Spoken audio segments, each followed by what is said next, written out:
Bienvenue à tous dans ce nouveau numéro du rappel de l'actualité de la semaine.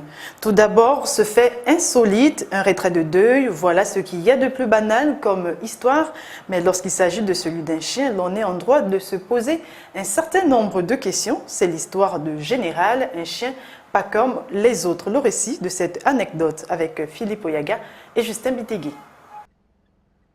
À 90 km de Fougamou de Langounier, un chien surnommé Général a eu droit à un retrait de deuil digne d'un être humain.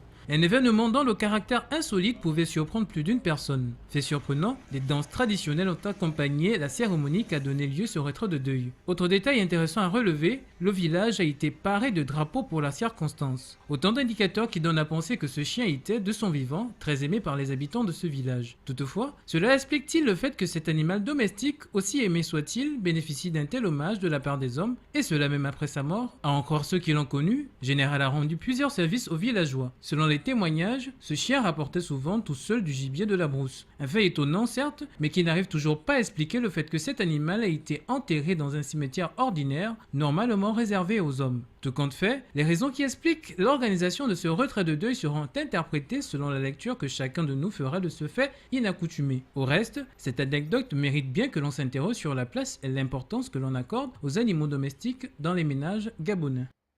Où sont passées les vacations et la PIF que les enseignants réclament aujourd'hui, tous solidaires les uns envers les autres? Ils ont décidé de se mettre en grève depuis ce mercredi pour motif le non-paiement de cette prime d'incitation à la fonction d'enseignant et les fameuses vacations. Une fois de plus, les élèves en sont les boucs émissaires. Le constat est de Sabrina Mpolo et Justin Bitegui.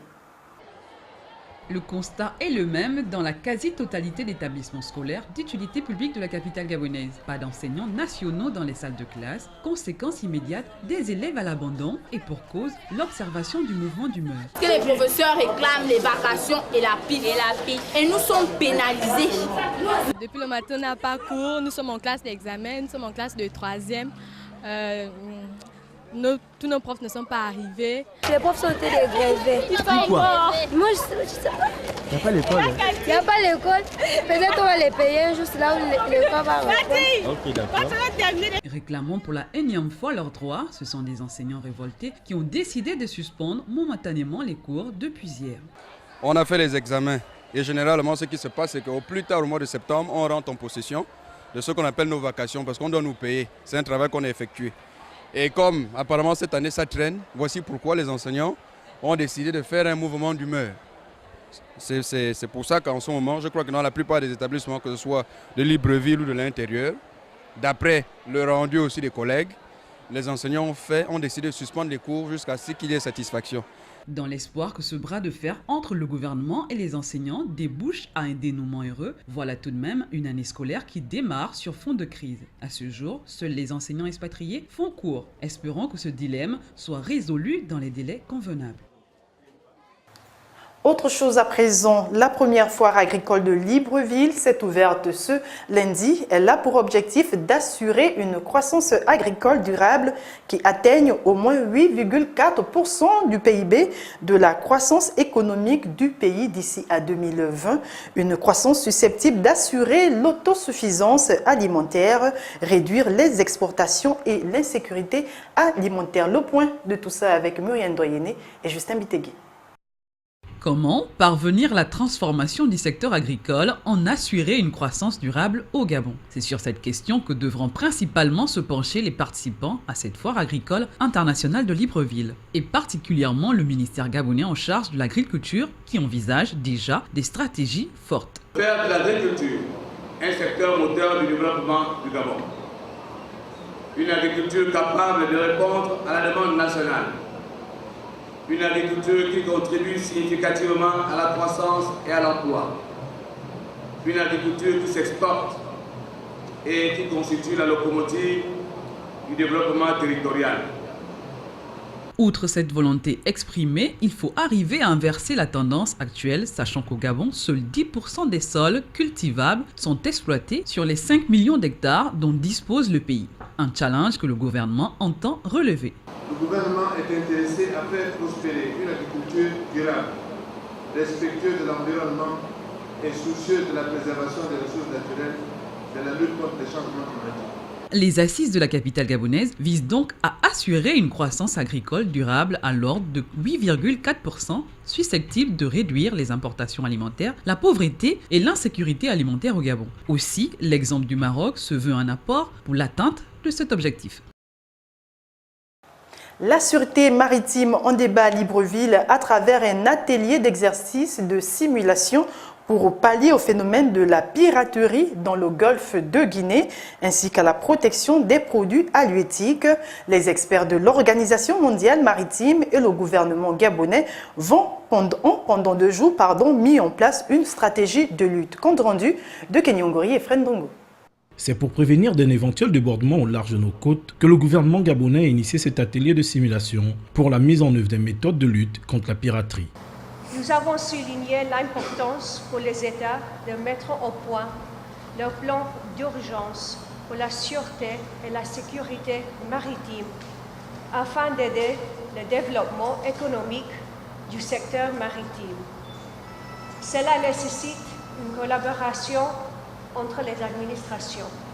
Les objectifs visés par cet atelier sont entre autres la nécessité, voire l'obligation d'optimiser nos procédures et modes opératoires face à une menace ou une atteinte à la sûreté maritime. L'exigence de la mise en place d'un organe visant à réguler la collecte et la diffusion des informations d'une part et de coordonner l'action de l'État face aux questions de sûreté maritime. Le 5e atelier d'exercice de simulation sur la sûreté maritime marque le début d'une nouvelle étape pour le Gabon en matière de sûreté et de sécurité de ses eaux territoriales. Et pour finir, retenez que la 68e journée des Nations Unies a été célébrée ce jeudi à Libreville sous le thème « La contribution des Nations Unies dans la mise en œuvre du plan stratégique Gabon émergent » au programme des exposés visant à valoriser les actions des Nations Unies en Afrique et au Gabon en particulier. Douglas Tonton, Justin Bitegui.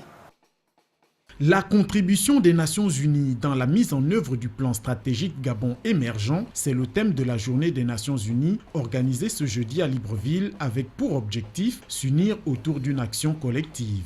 Pour agir utilement dans un monde caractérisé par des interconnexions de plus en plus denses, nous devons être encore plus unis.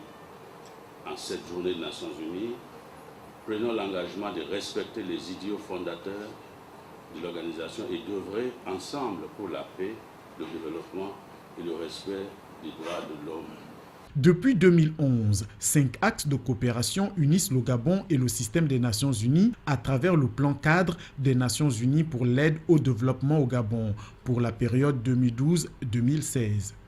Cet important document porte principalement sur 5 axes de coopération majeurs, parmi lesquels l'amélioration de la gouvernance économique, la consolidation de la gouvernance démocratique, la croissance et la diversification de l'économie, la promotion du développement communautaire à travers la promotion du développement humain et social.